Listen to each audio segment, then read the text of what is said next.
hemos vivido desde primera hora un movimiento importante económico, sobre todo con el petróleo. Nos hemos trasladado al CEU San Pablo para mirar en la Universidad CEU San Pablo las claves que en estas fechas, además para quienes tienen hijos ahora mismo en edad de universidad, bachillerato, claves a la hora de encontrar empleabilidad dentro de esa formación tan importante. Es uno de los temas fundamentales. El gobierno está impulsando desde hace ya varios ejercicios la necesidad de juntar empleabilidad con una universidad más centrada en lo que busquen las empresas y en lo que busca también el alumno, para intentar evitar también procesos en los que los alumnos no tengan una salida clara alrededor de sus necesidades y de su vocación.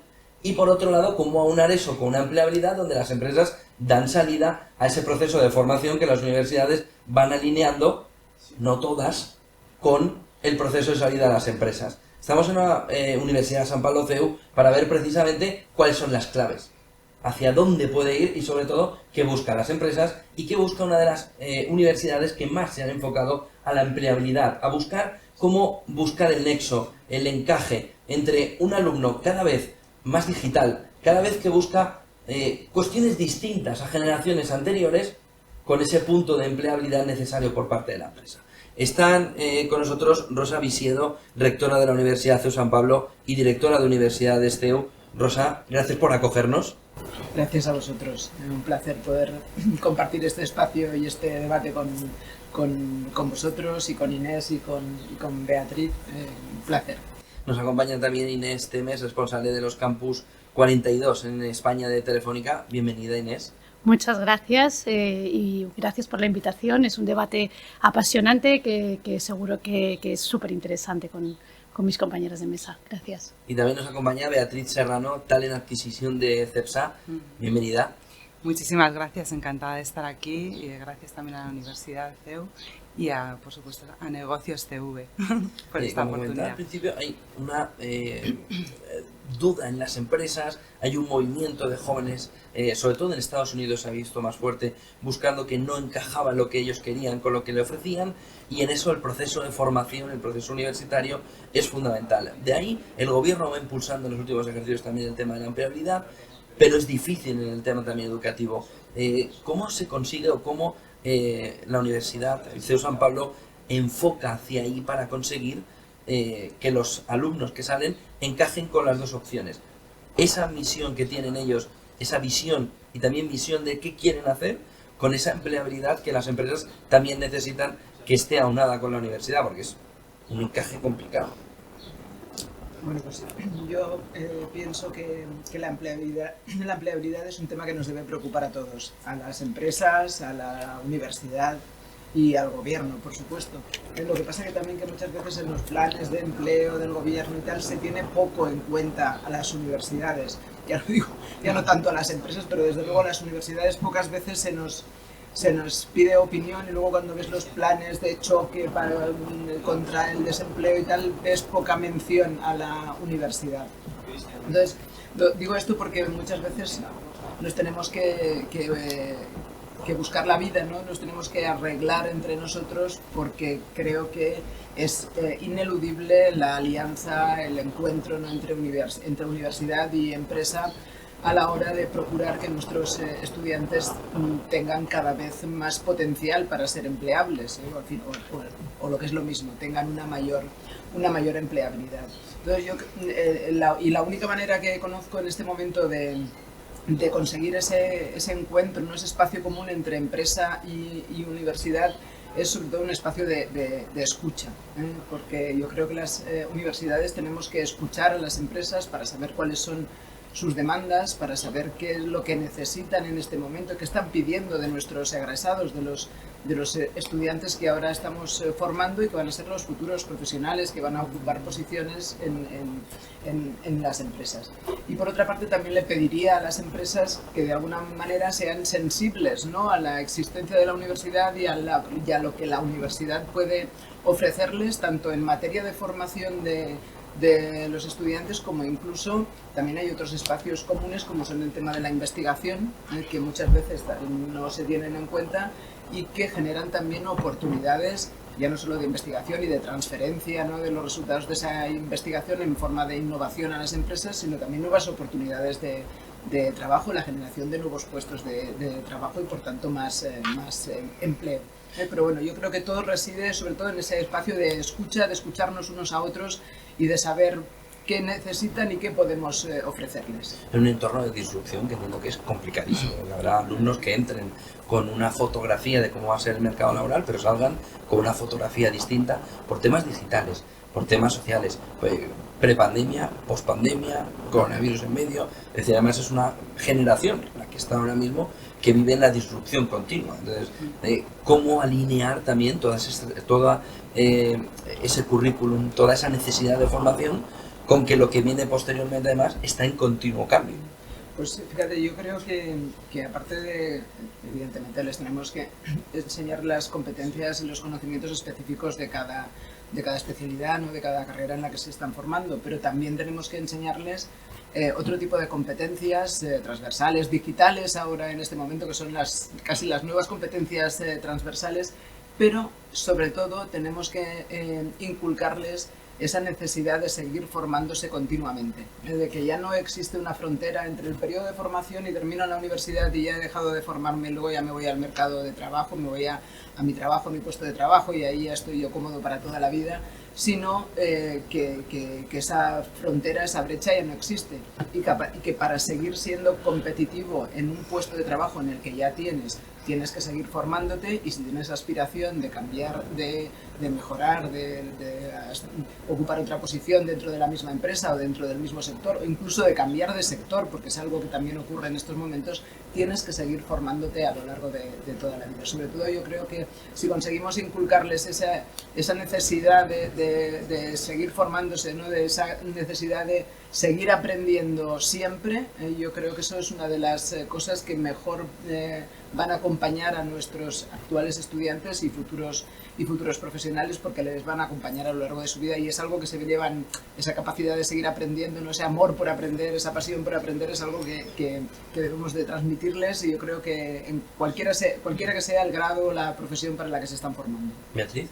Sí, bueno, estoy totalmente de acuerdo contigo. Yo creo que la learnability y esa orientación a seguir aprendiendo es fundamental tanto para los alumnos como para los empleados, porque es verdad que los conocimientos se quedan obsoletos de manera muy rápida y entonces tenemos que desaprender para aprender, ¿no? Que es lo que estamos viendo ahora y viviendo las empresas, ¿no?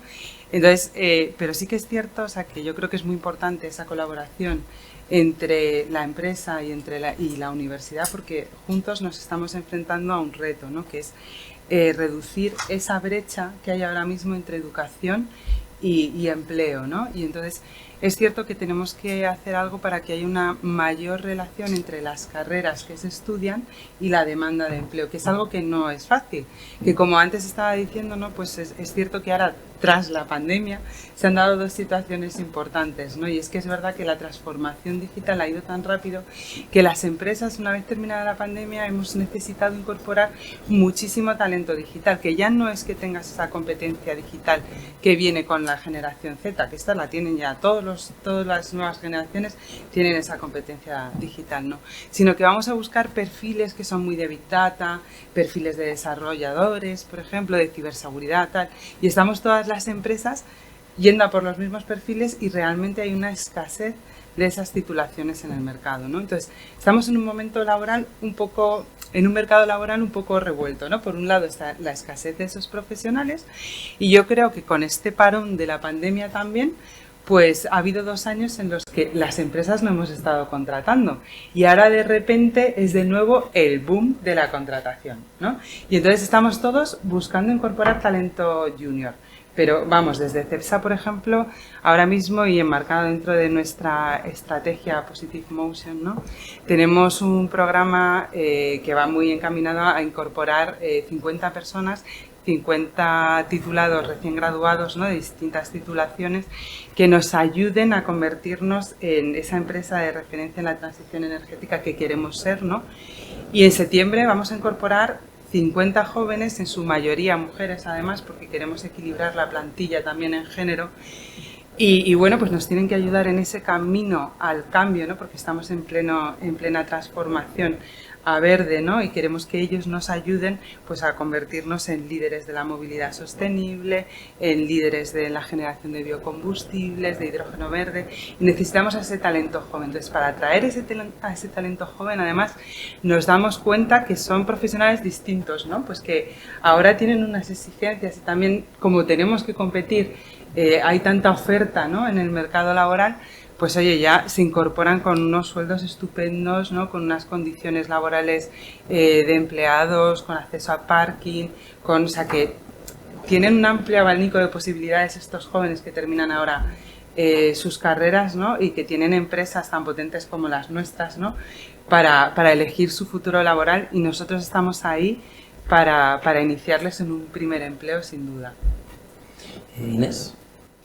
Pues no puedo estar más de acuerdo con vosotras en esta radiografía, ¿no? de lo que es el mundo laboral y el tema del conocimiento. Es verdad que estamos viviendo una transformación digital, creo que sin precedentes, con unas tecnologías que en muchos casos no conocemos y no sabemos el alcance, incluso provocan cierto miedo, ¿no? por el desconocimiento, como puede ser la inteligencia artificial, como puede ser la ciberseguridad, o sea, cuántos problemas estamos teniendo en temas de ciberseguridad, el Big Data, todo ese tratamiento de los datos. Y ante esa realidad, claro, el mercado laboral está totalmente desajustado, como tú decías, y claro, no podemos permitirnos una tasa de paro como la que tenemos en España.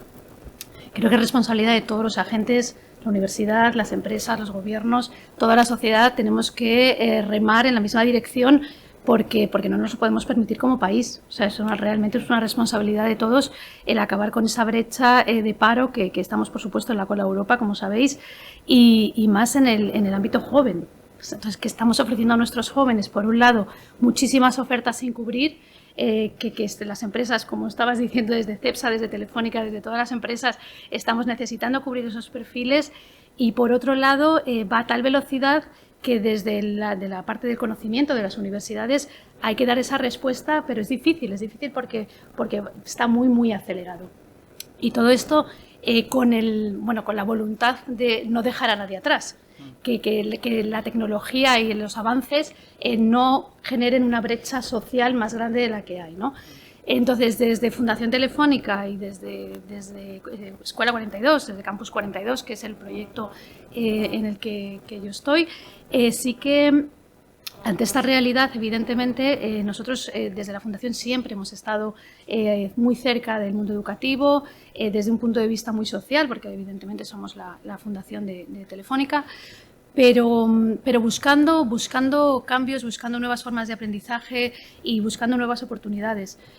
Os voy a hacer una pequeña, breve descripción para los que no conocéis 42, buscando nuevos modelos de aprendizaje que dieran respuesta precisamente a esta nueva empleabilidad. Encontramos hace 8 años un proyecto que nació en París, que es 42, École 42, de la mano de un empresario, y ya nace para dar respuesta a las necesidades de las empresas tecnológicas. Entonces, bueno, es una nueva forma de aprender. Desde Fundación Telefónica lo trajimos a España.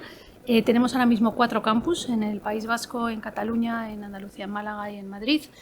¿Y qué se aprende? Pues se aprende programación, estamos preparando esos perfiles que están necesitando las empresas con una metodología disruptiva que luego, si queréis, podemos profundizar más, pues muy basado en el autoliderazgo y en el acompañamiento, o sea, el aprendizaje entre pares, basado en proyectos y en retos pues que trabajan todas las actitudes que luego las empresas también están demandando, aparte, por supuesto, de la programación. Rosa, ¿cuál es el papel que juegan las grandes empresas, CEPSA, Telefónica, en este contexto en el que también la universidad tiene que mirar a dónde van a ir sus alumnos luego y qué es lo que ellos demandan? Pues yo creo que juegan un papel fundamental. Nosotros estamos haciendo, como decía antes, un esfuerzo importante para acercarnos cada vez más a las empresas y a las demandas que están planteando, tanto en el sentido de adaptar nuestra oferta académica a esas necesidades, es decir, nuevos títulos, pero también adaptación de los planes de estudio de los títulos que ya existen para incorporar todo este tipo de competencias y habilidades que ahora se requieren. Pues hablamos de de computación en la nube o inteligencia artificial o ciberseguridad, pues no se trata solo de crear grados específicos en esto o másteres, posgrados específicos en esto, sino de incorporar ese tipo de conocimientos y las competencias que de ellos se derivan a grados tradicionales, como puede ser un grado de Derecho, un grado de Dirección de empresas o un grado de Comunicación o de Medicina, me da igual, porque no un graduado en Medicina no tiene que tener conocimientos de datos, si es que van a ser esenciales en el trabajo que va a realizar. O de bioinformática, ¿no? Bueno, en fin, o un graduado en Derecho, porque no tiene que tener conocimientos en ciberseguridad o en inteligencia artificial, pero es que sí va a estar enfrentándose a esa realidad todos los días.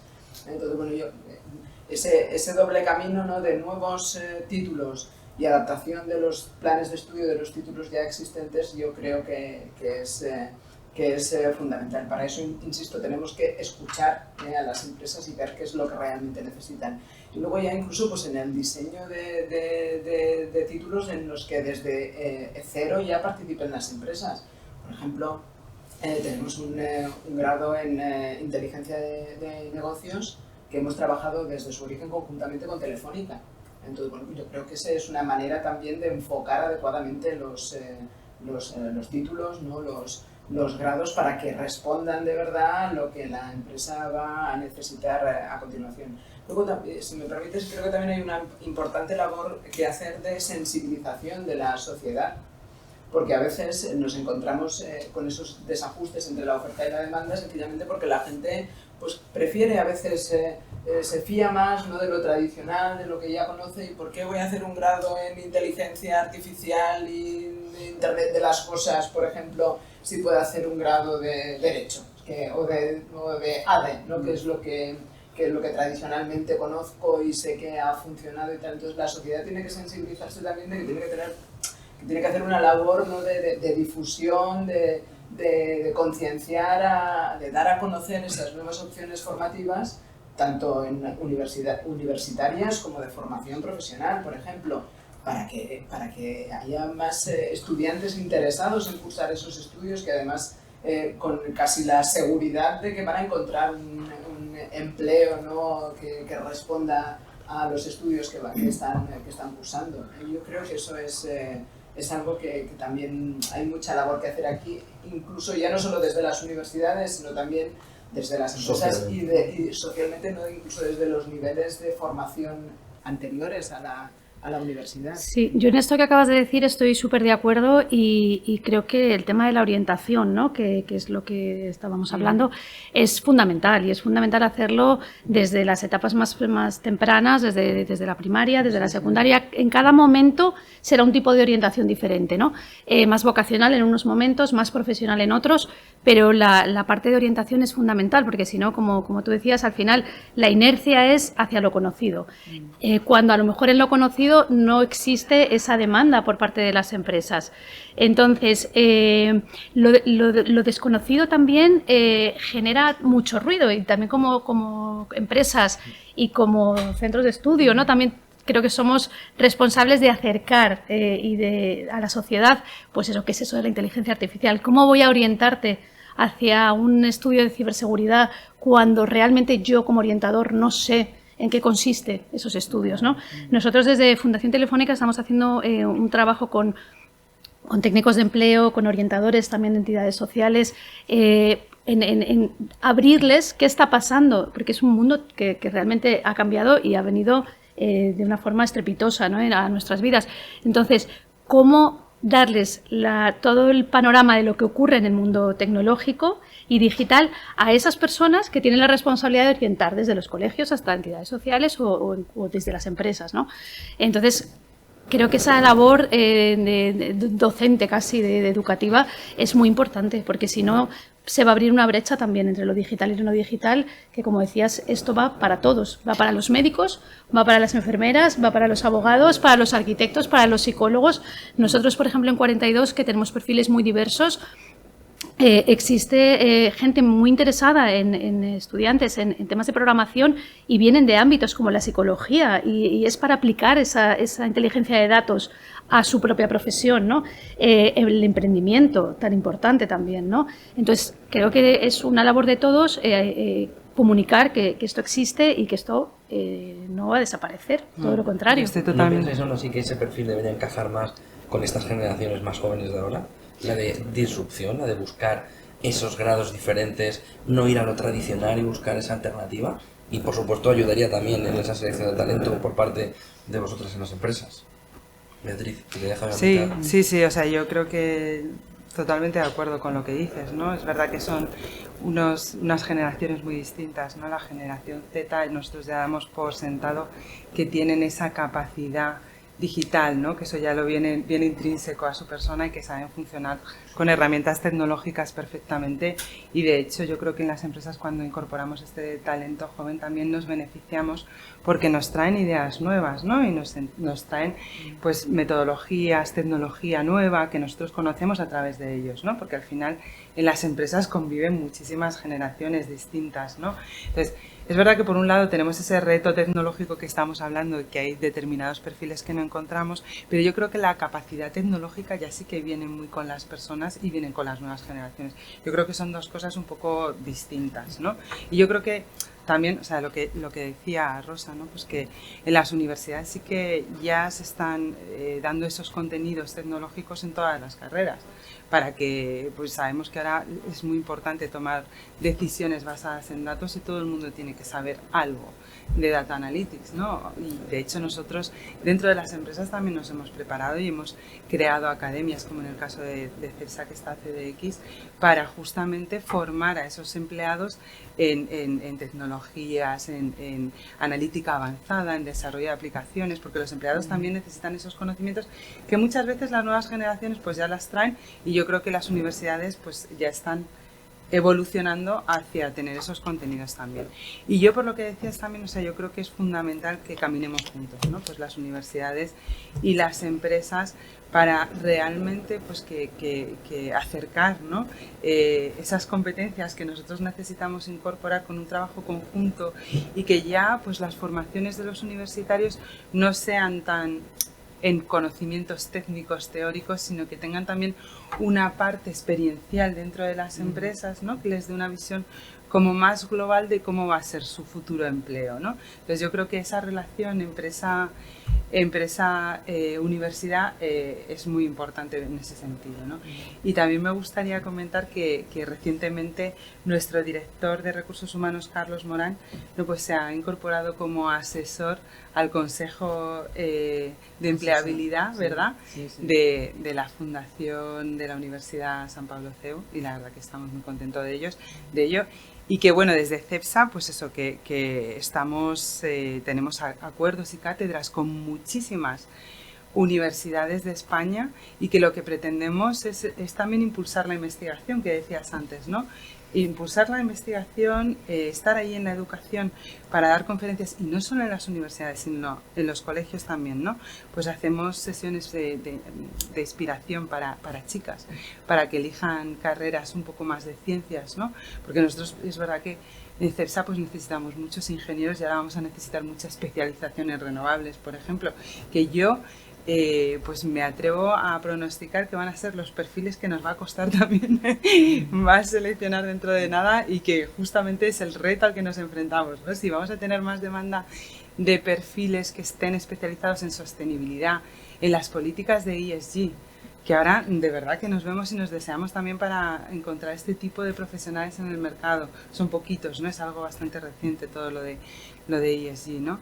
Pues al final pues miramos a las universidades como ayudarnos, construyamos juntos para que en un futuro inmediato, ¿no? Pues tengamos esos perfiles. Pero hay que hacer una labor muy de divulgación antes y muy de convencer. Y trabajar muy de la mano porque se lo merecen, las nuevas generaciones se lo merecen, y que realmente estemos adaptados, ¿no? a lo que van a poder tener una vida súper plena a nivel laboral, y entender todo esto es realmente un reto importante.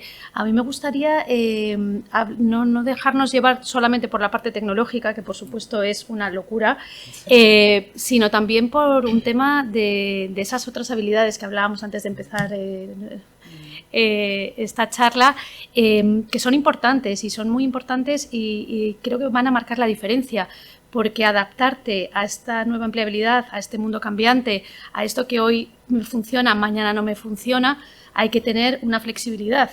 Hay que tener una capacidad de tolerancia a la frustración, hay que tener unas ganas de entender qué pasa, ¿no? Y de no conformarte, y de creatividad incluso, que creo que son muy importantes y que desde, por supuesto, las universidades, desde cualquier ámbito educativo, tenemos que trabajarlas más en este contexto que en generaciones anteriores, donde todo era, bueno, lo que funcionaba ahora probablemente funcionaba dentro de 20 años. Y aquí es que en 6 meses no funciona. Entonces, gente, o sea, que seamos capaces de eso, de trabajar con esas actitudes, ¿no?, que van a marcar esa diferencia, creo que es muy importante para nosotros. Desde luego, desde la Fundación Telefónica es fundamental, es parte de la nueva empleabilidad, y tan importante es la parte tecnológica como la capacidad de superar la frustración, de adaptarte y de no quedarte con lo que ya conoces, ¿no? Esa capacidad un poco de desaprender para aprender de otra manera, que parece muy fácil y muy sencillo, pero no es nada sencillo. Claro, y superar la frustración, decimos, es maravilloso tolerar la frustración. Sí, nosotros en 42 lo decimos muchísimo. ¡Uy, qué bien! Llegar a un sitio donde no hay una estructura formada en cuanto a la evaluación de tus competencias, y ahora, venga, supera la frustración. Pero cuando lo estás viviendo en primera persona es complicado, ¿no? Y reponerte. Fíjate, en relación con lo que estabas comentando, yo pensamos muchas veces, y así lo intentamos también hacer en la universidad, ¿no?, incorporar a nuestros planes de estudios y a nuestras propuestas, ya no solo de planes de estudios, sino también de actividades extracurriculares y extraacadémicas, el aprendizaje de este tipo de competencias o de habilidades soft skills, transversales. A mí me gusta más llamarles humanas o personales, porque yo creo que sí, que son esas habilidades del siglo XXI que junto con las competencias digitales deben de formar parte del bagaje que uno se lleva de la universidad, porque todas las que estaban, la resiliencia, el autoconocimiento, la creatividad, la capacidad de comunicación, la capacidad de exponer ideas, el pensamiento crítico, pensamiento analítico, todas estas, pues el trabajo en equipo tan necesario en todos los sectores en este momento, porque ya uno no trabaja nunca prácticamente en nada, trabaja solo, siempre está formando parte de un equipo que son más equipos diversos, que aportan y que enriquecen cualquier propuesta, ¿no?, que surja de ellos. Yo creo que esto es algo que desde las universidades también tenemos que ofrecerles a nuestros estudiantes, no esperar que vayan a la empresa y que en la empresa adquieran ya ese tipo de habilidades, sino que se las tienen que llevar puestas, ¿no?, en su equipaje universitario. Las empresas pueden desesperarse si vienen sin esas habilidades. Sí, claro, y no es baladí, porque en general es un cambio muy profundo lo que tú estás diciendo, ¿no? Estudiar durante 4, 5 años, 6, de una manera individual a una en equipo, no se hace de la noche, esas transiciones no se hacen de la noche a la mañana. El trabajar en el sistema un poco más tradicional, ¿no?, de memorizar, de exponer, aunque sea también con la competencia de comunicación, pero eso llevado a yo no te voy a explicar, te voy a proponer un reto, resuélvelo tú. ¿Por qué? Porque vas a trabajar el autoliderazgo también, ¿no? Y la motivación y la curiosidad. Desde las empresas y desde las familias y desde la propia sociedad también hay esa necesidad de que esos jóvenes tengan esa extra motivación, ¿no? Nosotros, por la metodología de aprendizaje de 42, vemos personas que no tienen miedo a enfrentarse a retos, que cuando no conocen algo no esperan a que alguien se lo resuelva, son ellos, porque desde el primer día que entraron en 42 han trabajado con esa metodología, y creo que eso es muy importante trasladarlo al resto del ámbito educativo, porque va a hacer personas más fuertes, personas más líderes y personas capaces de resolver todos estos retos que son enormes, ¿no? Totalmente. Entonces hay que prepararles desde Yo creo, chiquititos. Inés, que esto que estás diciendo que es muy importante, ¿no? O sea, de la universidad lo ideal es que vengan ya con unas competencias que les permitan enfrentarse con esas herramientas a su primer empleo, ¿no? Pero lo que estás diciendo es muy cierto porque las organizaciones estamos también cambiando muchísimo, ¿no? Antes yo creo que éramos más jerárquicas, ya nos hemos organizado de manera más líquida, no en todas las áreas, ¿no? Pero en muchas de ellas. Y es verdad que el trabajo multidisciplinar es fundamental y yo creo que es fundamental también esa autonomía, ¿no? O sea, tú entras ahora mismo en una posición y entras a formar parte de un equipo en el que se trabaja por proyectos y en ese proyecto la responsabilidad de tu trabajo es tuyo desde el principio hasta el final. Entonces, esa autonomía a la hora de trabajar, ese autoliderazgo cada vez está siendo más importante en los trabajadores que se incorporan a la compañía. Ya no tienes un jefe que te va dando las pautas de por dónde tienes que ir, cómo tienes que ir, te va haciendo un seguimiento, sino que tú, como empleado, te responsabilizas de ese trabajo. Y luego decías también, Rosa, la comunicación. Yo creo que la comunicación ha sido algo fundamental desde siempre y lo sigue siendo. Que ya no es para hacer un planteamiento y hacer un PowerPoint y explicarlo a los demás, es que tienes que tener esa capacidad de convencer, ¿no? De convencer al resto del equipo, de convencer a otras áreas de negocio, incluso de influir para que las cosas sucedan dentro de las empresas. Motivar al resto del equipo. Sí. Totalmente, incluso motivar, o sea, en los líderes es fundamental, ¿no? Que sean más inspiracionales, ya, ¿no? Que sean figuras ejemplares dentro de... Porque van a ser un miembro más del equipo, o sea, van a ser miembros del equipo que se dediquen justamente a motivar y que luego tengan personas por debajo pues que sean más autónomas en sus funciones. O por lo menos eso es lo que estamos buscando ahora, ¿no? Que sean más autónomas en sus funciones para que se puedan desenvolver bien, ¿no? Y también nos estamos dando cuenta, yo creo que dentro de este mercado de trabajo que está tan revuelto, ¿no? Actualmente, que yo decía, ¿no? Pues que los procesos de selección también están cambiando mucho, porque no sé qué le parece a Telefónica, por ejemplo, ¿no? Pero es verdad que la manera que tenemos ahora de buscar talento las empresas está cambiando mucho por esa demanda, ¿no? Que hay de profesionales y que tienen mucho donde elegir, ¿no? Entonces, ahora ya no basta con publicar una oferta de empleo y tener una marca por detrás que dices, jolín, somos Cepsa, jolín, somos Telefónica. Publico y tengo un montón de candidatos, ¿no? Allí esperando a que les des trabajo, ¿no? Pues ahora es un poco más, ellos eligen, ¿no? Entonces, los técnicos de selección han evolucionado también, ¿no? Claro. Se forman y han evolucionado y son vendedores de posiciones realmente, ¿no? Son vendedores de la realidad de tu empresa, o sea, tienen que conocer muy bien cuál es tu propuesta de valor, cómo se trabaja en tu compañía, qué les puedes ofrecer y demás, cuáles son tus políticas en diversidad e inclusión, porque ya te hacen preguntas de todo tipo y condición, ¿no? Y ellos luego eligen. Entonces, estamos yendo a una búsqueda mucho más proactiva. Ellos nos buscan a nosotros, pero eligen, y nosotros también pues les buscamos a ellos, pero además tenemos que hacer una labor de venta, ¿no? Yo a mí, si me permitís, me gustaría introducir un elemento que no ha salido hasta el momento, pero que creo que es fundamental y que tiene que ver con todo esto que estamos hablando.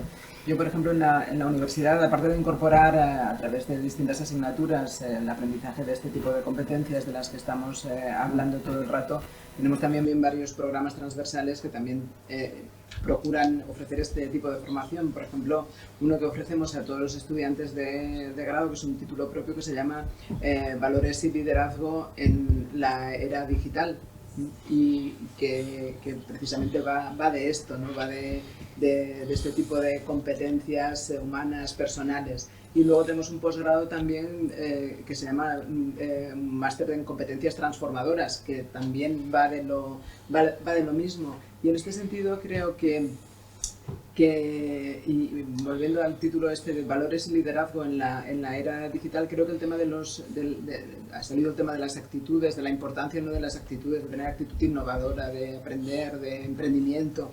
Pero creo que también hay una capa de valores que es fundamental en todo este proceso, y que además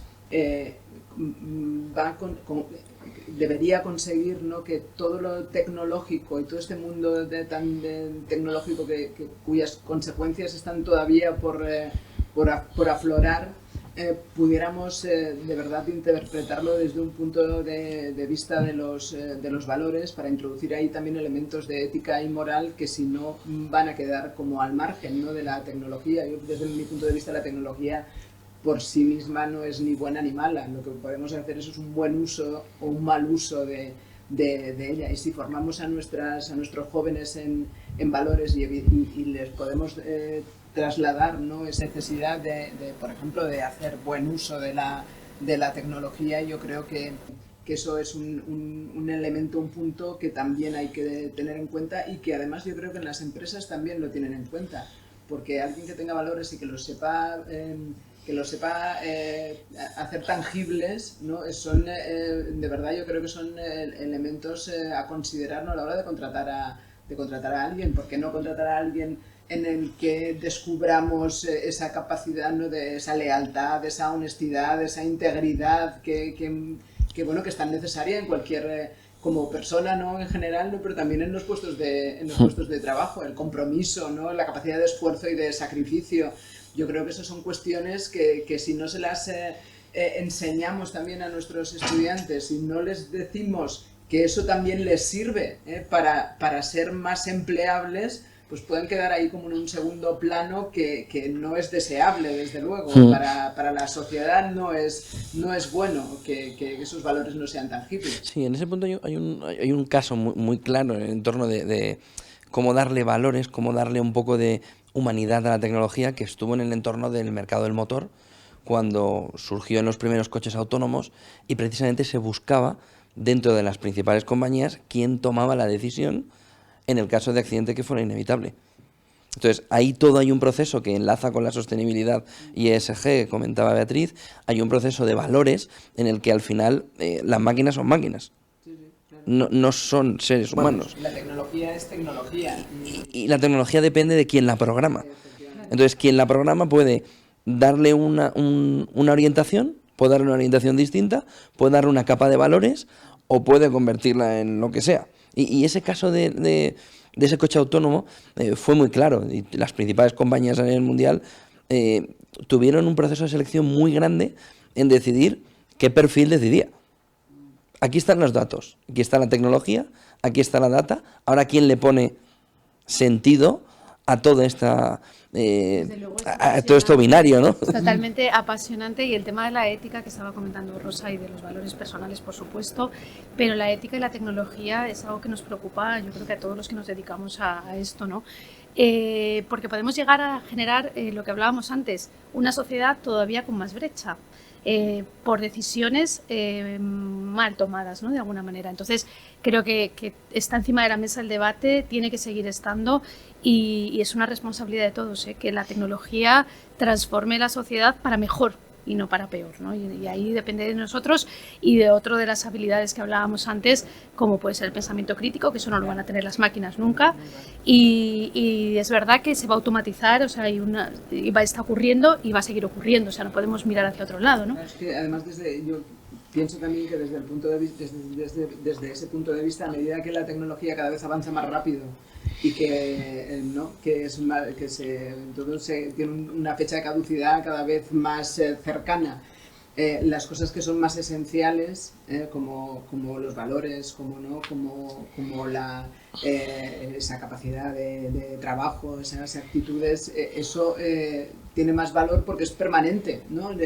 Es justo, Inés, lo que te iba a decir ahora mismo, porque efectivamente, o sea, yo creo que en las empresas, en concreto en CEPSA, ahora mismo estamos redefiniendo, ¿no?, nuestros valores. Y al final vamos a seleccionar por valores, porque es que el conocimiento se aprende. Los valores los tienes que traer de casa. Entonces es muy importante que los valores de las personas que incorporamos a las empresas estén alineados con los propios valores de las empresas. Y esos son valores también humanos, son valores éticos, de respeto, de solidaridad, ¿no? Pues, o sea que nosotros estamos en pleno momento, pero las tendencias de recursos humanos van a gestionar por valores a toda la compañía, y desde luego el proceso de selección es el primero que va a seleccionar por estos valores para que las personas estén alineadas. ¿Decías de casa o de la universidad? De casa. De casa y de la universidad. Yo creo que de la universidad también hay que hacer. De la vida, ¿no? Toda tu De tu experiencia vital. Sí, claro, pero hay un perfil, ¿no?, que al final dices, oye, sí, habrá excepciones, pero la formación universitaria que se le dé te va a llegar a esos alumnos cuando hagáis los procesos de selección de aquí o de aquí y lo notarás rápidamente, ¿no? Por eso, si me permites, José, son tan importantes Por eso hacía esa apreciación. esos perfiles mixtos también que estamos intentando formar ahora, que son tecnológicos y humanísticos, y que la enseñanza de las humanidades en las universidades no debe quedar al margen de todo este proceso, de todo este avance, porque no tenemos que enseñar a nuestros alumnos historia y literatura y ética y bioética, que son enseñanzas desde las humanidades, que son capaces de hacer más humana la tecnología y de introducir estos elementos éticos y morales y de pensamiento, ¿no? La filosofía, que de otra forma no se incorporan, ¿no?, a la formación de los estudiantes. Entonces, bueno, pues sí, de casa, pero también desde la universidad, porque si no incorporamos este tipo de materias a la formación que les ofrecemos a nuestros estudiantes, sea cual sea el grado que están estudiando, pues es como todo mucho más frío, mucho más tecnológico, mucho más, ¿no?, liberado de estos aspectos éticos y morales que sin embargo son fundamentales para la toma de decisión posterior. Y eso yo creo que sí que es una responsabilidad de las universidades el fomentar esos lugares de reflexión, porque tú puedes venir de casa con unos valores que te han dado en tu familia, pero si no tienes un lugar de encuentro con otros pensadores, ¿no?, y reflexionamos juntos sobre hacia dónde vamos como sociedad y cómo la tecnología está afectando, ¿no?, a nuestra forma de relacionarnos y a tantas cosas, ¿no?, porque es que estamos hablando de datos, que estamos hablando de bioética, estamos hablando hablabas de coche autónomo, claro, hablamos de inteligencia artificial, que están aquí y que si no fomentamos esos lugares de reflexión es muy difícil que haya otro ámbito. O sea, que yo creo que el ámbito universitario y luego, por supuesto, la empresa cuando ya se incorpora.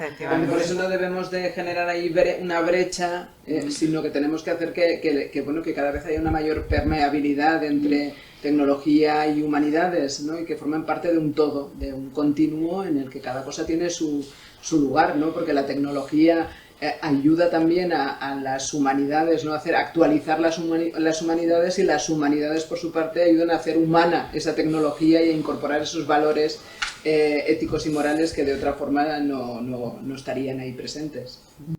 Pues vamos a hacer, si queréis, una pequeña pausa, que tenemos una pequeña pausa, y volvemos, sobre todo también mirando planes, proyectos que se están poniendo encima de la mesa por parte de las compañías, y esta parte de humanidad en toda la tecnología clave, porque también hay una pregunta, al final las universidades forman personas y los departamentos de recursos humanos contratan personas.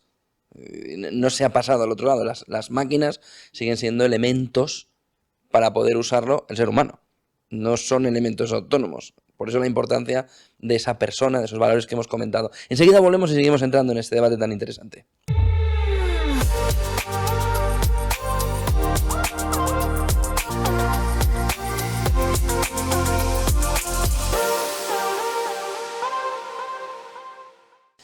Pues volvemos al debate que estamos teniendo en la Universidad San Pablo CEU, aquí en Madrid, en la calle Julián Romea, histórica calle de Julián Romea de la Universidad San Pablo CEU, en la que estamos entrando en el detalle de la empleabilidad. Estamos con CEPSA, con Telefónica en el área del Campus 42 y también con la Universidad San Pablo CEU viendo los detalles, cómo es esa simbiosis, cómo es esa unión. También las cuestiones que se van quedando, se tienen que ir limando poco a poco entre empresa, alumno y universidad para conseguir un perfil que vaya siendo el ideal, el destacado para las tres partes. En la formación, con esa formación también humanista clave para formar personas, en esa formación que es clave también para la empresa para conseguir ese perfil que está buscando en estos tiempos tan complicados de transformación, de cambio, y por otro lado para el alumno, para que encuentre aquello que le llene en este momento también tan complicado a la hora de mirar a la persona. Y hay una parte fundamental que es ver un poco la simbiosis, cómo la empresa, la universidad empieza a conseguir de verdad ir alineando. ¿Cuál es el proyecto ahí? ¿Cuál es el plan que tiene la universidad, que tiene el CEU San Pablo? Bien, bueno, en este sentido me gustaría abordar dos aspectos que creo que son fundamentales en el proyecto de futuro, ¿no?, de la universidad, en ese acercamiento, en la creación de esos espacios, ¿no?, de encuentro y de escucha entre universidad y empresas. Por una parte, la creación reciente de lo que hemos denominado el Consejo Asesor de Empleabilidad, que reúne a responsables de recursos humanos de 12 empresas pertenecientes a 11 sectores, que creo que tiene dos funciones fundamentales, por resumir. Una primera es precisamente el rediseño, ¿no?, de ese espacio de encuentro entre universidad y empresa. Ver cómo podemos conseguir ese acercamiento, esa escucha, ¿no?, de lo que las empresas necesitan por una parte, y por otra parte también que las empresas escuchen de la universidad lo que la universidad les puede aportar y cómo.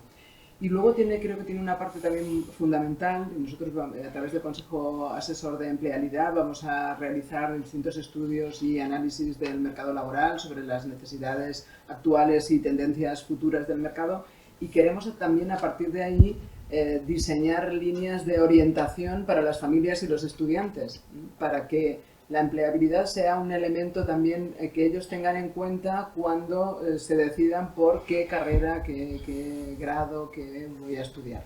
Y yo creo que eso también es un papel que hemos querido otorgarle a este Consejo Asesor de Empleabilidad, que creo que va a ser muy, muy interesante y que nos va a ser de utilidad, ya no solo para las empresas, ¿no?, sino también para las familias y para la sociedad, en ese momento en que las familias y los jóvenes están tomando una de las decisiones más importantes de su vida futura, ¿no? Es decir, ¿a qué voy a estudiar? ¿A qué me voy a dedicar, ¿no?, en los próximos años? Entonces yo creo que el Consejo Asesor de Empleabilidad va a ser un elemento fundamental en estos dos aspectos, ¿no?, en la orientación para jóvenes y para familias en términos de empleo, y en el rediseño de ese espacio de encuentro entre empresa y universidad. Y luego otro proyecto que tenemos y que estamos desarrollando también ya en estos últimos años es el abrir las aulas a las empresas. ¿Cómo lo hacemos? Pues incorporándolas a la formación, ¿no?, de nuestros estudiantes a través de la implementación de nuevas metodologías de trabajo en el aula que requieren una mayor implicación del estudiante, una participación más activa por parte del estudiante, pero que también requieren la presencia de una empresa que plantee un determinado proyecto sobre el que trabajar, un determinado reto que resolver. Y es la propia empresa la que lo plantea. Y son los estudiantes organizados por equipos los que tienen que dar solución a esos proyectos o a esos retos que plantean las empresas que trabajan sobre algo real, de verdad, trabajan sobre problemas que son reales para las empresas, y eso les hace también, pues, introducirse, ¿no?, en el mundo laboral, en el mundo de la empresa, en el conocimiento de la empresa, antes de terminar su periodo formativo en la universidad y de conseguir el título para el que se están formando. Yo creo que esos son dos proyectos que tenemos para los próximos años que estoy convencida, ¿no?, de que van a ayudarnos a mejorar todavía más esa tradicional aproximación que nosotros ya tenemos desde el CEU que tenemos con las empresas. Entiendo, Inés, Beatriz, que además este movimiento o esta focalización del CEU también permite a la empresa poder mirar a esos perfiles, el talento, desde el momento de creación, no solo en el momento en el que ya sale de la universidad, sino cómo se gesta, y sobre todo para las empresas también poder enfocar cuál es el perfil. Digo, si al final una empresa como Cepsa, una empresa como Telefónica entra en un grado, es porque ese grado va a ser clave en el futuro para la compañía, claro. Totalmente. De hecho, nosotros, a través de la Fundación Cepsa, disponemos de numerosos programas y acuerdos con las universidades que van muy encaminados a potenciar ese desarrollo de la investigación, de la educación y de la empleabilidad, ¿no? Y actualmente tenemos activas, pues, 7 cátedras en universidades españolas. Tenemos una cátedra con la Universidad de Huelva, con la de Málaga, con la de Sevilla, con la Universidad Politécnica de Madrid, la Universidad Pontificia de Comillas también, con la Universidad de La Laguna en Santa Cruz de Tenerife, que tenemos allí bastante presencia, ¿no? Y yo creo que a través de estas cátedras nosotros lo que hacemos es fomentar ese intercambio de conocimiento entre profesionales, docentes, alumnos, ¿no?, además de fomentar pues esa labor de investigación y también esa empleabilidad, ¿no? Y entonces, a través de estas cátedras hacemos muchísimas cosas, ¿no? Pues, por ejemplo, concedemos premios a a proyectos, a trabajos fin de máster o fin de grado. Tenemos también colaboraciones para la realización de tesis doctorales y de tesis industriales, que además las tesis industriales se incorporan a la compañía estudiantes como si fuesen un empleado y están investigando en un área concreta de energía, ¿no? También hacemos grupos con las universidades de investigación, eso también lo promovemos mucho, ¿no? Y luego también colaboramos con ellos tenemos un programa en la Universidad de Huelva que se llama el Alumno 10C, que ahí lo que hacemos es colaborar con la universidad en dotar a estos estudiantes de las competencias necesarias para que luego sean empleables de manera mucho más rápida, ¿no? Cuando encuentren su primer empleo, ¿no? Y bueno, y también hacemos temas de conferencias, de participar en la formación, ¿no? Son como acuerdos formativos en los que nosotros tenemos especial interés, por ejemplo con la Universidad Politécnica de Madrid, en la Escuela de Minas, ¿no? Pues damos un seminario sobre exploración y producción, ¿no? Pues para que aprendan realmente un área que a nosotros nos interesa a los alumnos que conozcan, ¿no? Y entonces yo creo que pues esto es fundamental, esto y además el tema de las prácticas, ¿no? De ofrecerles una primera inserción, una primera experiencia en el mundo profesional. Y desde CEPSA tenemos convenios, pues yo creo que con casi todas las universidades de España, y al año podemos estar ofreciendo unas 300 prácticas curriculares y extracurriculares en toda la geografía española. Y luego tenemos estos programas también de primer empleo, como Challenge You, que lo he comentado antes, que es un programa sensacional para los recién graduados, nada más terminar la carrera. Son oportunidades para incorporarse al mundo laboral, incorporarse a una empresa como CEPSA, ¿no? Con unas condiciones fantásticas, empezar aprendiendo de nuestra mano y luego desarrollar una carrera profesional dentro de la compañía.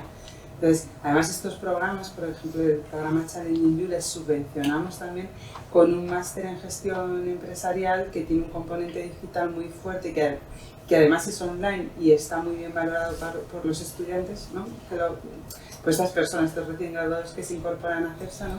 Yo creo que es como un extra, además de ya el grado con el que vienes, yo te voy a formar para que tengas estas herramientas que necesito que tengas, ¿no? Para que después puedas realmente tener una carrera profesional muy adaptada a las necesidades de la compañía. ¿Inés? Pues nosotros desde la Fundación Telefónica sobre todo tenemos mucho foco y mucha cercanía a las universidades en Latinoamérica. Nosotros tenemos un proyecto que se llama Conecta Empleo, que realmente está presente tanto en España como en los 8 países latinoamericanos en los que tenemos fundación, y es un proyecto de formación digital para el empleo, y sí que tenemos alianzas con las principales universidades de toda Latinoamérica para esa simbiosis, ese acercamiento y llevar también la digitalización a esas otra geografía que para nosotros, desde luego para Telefónica, nosotros miramos muchísimo a Latinoamérica. En España, desde la propia Telefónica, desde el negocio, pues lo que habíamos comentado, ¿no? Están las cátedras Telefónica, que llevan muchísimos años, con más de 20 cátedras, haciendo uno de los proyectos que a mí más me gusta, a pesar de toda la investigación y de todos los proyectos, es Hack for Good, que es un hackathon que se hace con todas las universidades con las que tenemos cátedra, y son 48 horas de programación para buscar siempre con un fin social. Entonces estamos resolviendo un problema real que tiene pues, algún colectivo que cada año se elige, y ver a toda la juventud trabajando y pensando en esos equipos multidisciplinares que decíamos, de llevarnos los retos al aula, un fin de semana, pues ese es uno de los proyectos que a mí personalmente más me gustan, ¿no? Y como decía Rosa, nuestro presidente, José María Álvarez Payete, es alumni de CEU, y estando aquí no quiero dejar de decir la frase clave que es nuestra misión como Telefónica, que tiene mucho que ver también con lo que hemos estado hablando esta mañana en el bloque anterior a la pausa, que es que nosotros queremos hacer un mundo más humano conectando la vida de las personas a través de la tecnología, ¿no? Entonces, bajo esa misión, todo lo que hemos hablado de ética, todo lo que hemos hablado de tecnología, de valores, creo que encaja muy bien en cómo abordamos desde Telefónica, desde la Fundación Telefónica, el futuro, ¿no? El futuro de esta sociedad, y con esa responsabilidad de no agrandar brechas que de por sí la tecnología va a generar, ¿no? Entonces, bueno, pues es un placer estar aquí sabiendo que además eso que como decía Rosa, José María es alumni. Pues muchísimas gracias a las tres. Nos hemos quedado sin tiempo. Ha sido un debate interesantísimo sobre la importancia que tiene la empleabilidad. Nos han acompañado Rosa Visiedo como rectora de la Universidad CEU San Pablo y directora de la Universidad de CEU. Gracias por acogernos en vuestra casa. Un placer, un placer. Además, en esta compañía tan estupenda, fantástico. Cuando queráis repetimos. Nos ha acompañado también Inés Temes, responsable de los campus 42 en España de Telefónica. Gracias por todo lo que nos habéis aportado en el debate. Muchísimas gracias. Y también a Beatriz Serrano, es un auténtico placer, talent adquisición de CEPSA. Tienen ahí un buen elemento CEPSA con Beatriz para la adquisición de talento. Nos ha encantado que nos hayas acompañado. Muchísimas gracias. Gracias a las tres. Gracias. Son las 11 y casi cuarto, en un día que la información viene marcada y mucho por esas sanciones que ha puesto la Unión Europea a Rusia desde primera hora de la mañana. Se anunció anoche a la 1 de la madrugada y con el petróleo como punto clave disparado esta mañana. Vamos a repasar todo lo que está sucediendo también en los próximos minutos. Mercado, información de negocios, empresa, clave en este día para poder entender cómo va afrontándose el futuro, tal y como hemos visto también en este debate sobre la importancia de la empleabilidad para que ese futuro tenga unas condiciones y tenga un futuro real. Hasta aquí este tiempo en la Universidad San Pablo CEU. Buen día y buen negocio.